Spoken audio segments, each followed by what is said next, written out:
भुवनेश्वर लिंगराज मंदिर पाखरे प्रतिदिन हजार हजार नड़िया भोग लगे।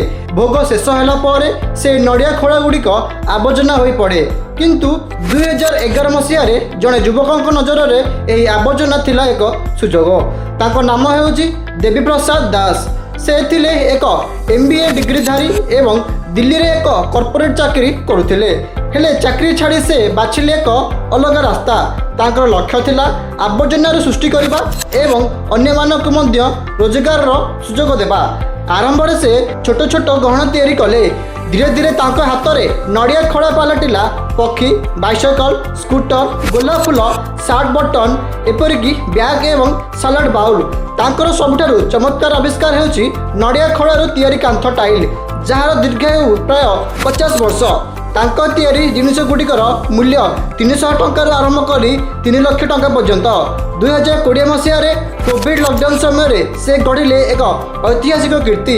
मात्र 35 दिन मध्य नड़िया खोलारू गढ़िले 5 फुट लंबा और 3 फुट उच्च एक मयूर। यह कीर्ति पहुंचाइला इंडिया बुक ऑफ रेकर्ड्स रे।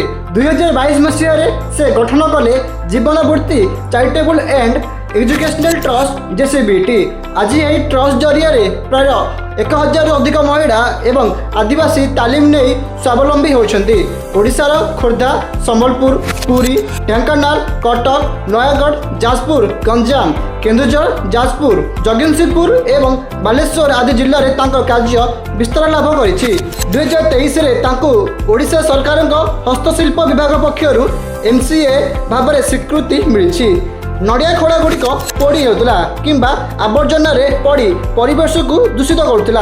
आज से खोला गुड़िक हेउची कलार उपादान।